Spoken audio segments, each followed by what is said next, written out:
Chapter 7. No, no, no, no, I whispered, as my savvy continued to tear the barn apart. Mom and Dad, and even Fedora, stayed by me. I could feel everyone else looking from me to the clanking, clunking, collapsing barn. I could hear people murmuring to each other as the smell of sawdust filled the air. Stop! Ledge! Stop! Mom said the words over and over, but words alone couldn't make me stop, and she couldn't find a way to smile. I kept my head down, trying to stop, wishing I knew how. Ledger, look at me, Dad kept saying. Just take a breath and look at me.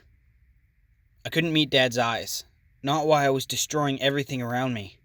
I knew I was a disappointment to him in every possible way. I'd never get to run the half marathon now. One false step and I'd topple water tables and dismantle guardrails. I'd deconstruct the marathon clocks into split-second parts and pieces. Or worse, bust the bolts out of a row of porta potties in the smelliest cataclysm ever.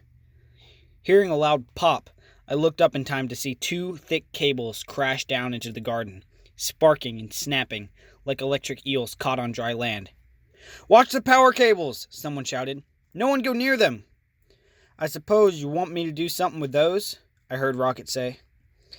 "If you'd be so kind," Autry answered, his voice quick and tight as he shepherded kids and old people farther away from the mounting wreckage.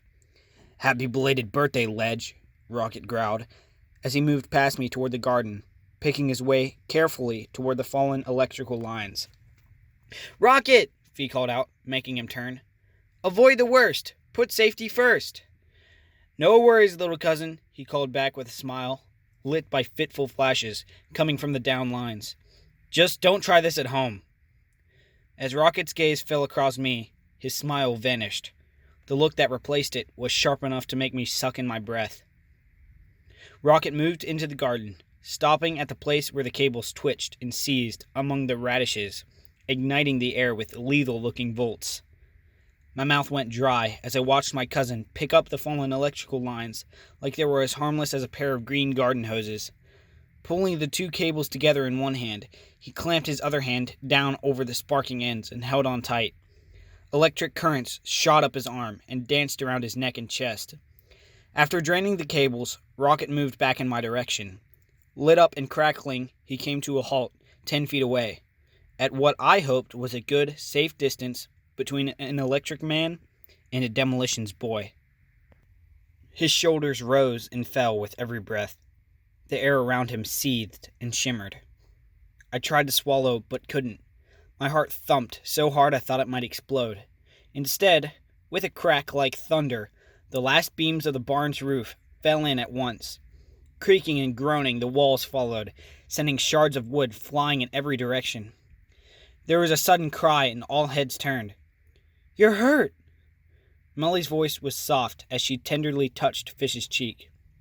In the pale wash of blue light coming from Rocket, everyone could see the drops of blood that marred the front of Melly's wedding dress.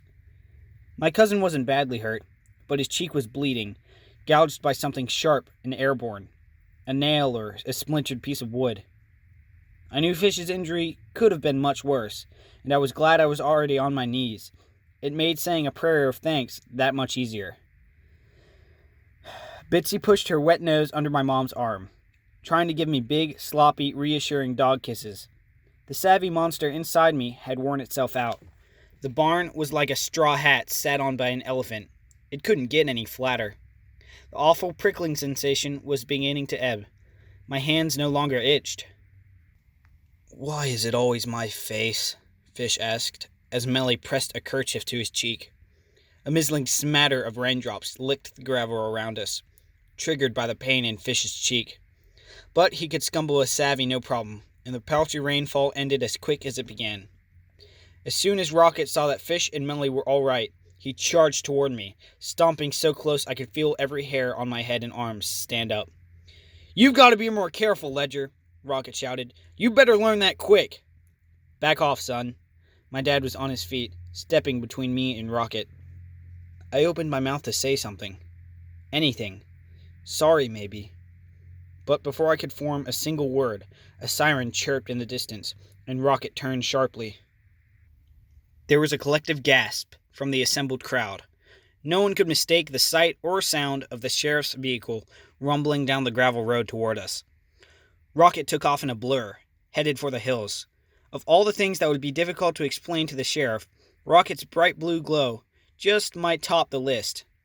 But as the truck drew nearer, I couldn't help notice the dark gap where the driver's door should have been, and I knew I might have some explaining to do of my own. At that moment, if Grandpa Bomba had had the strength to make the earth open wide and swallow me whole, I would have let him do it.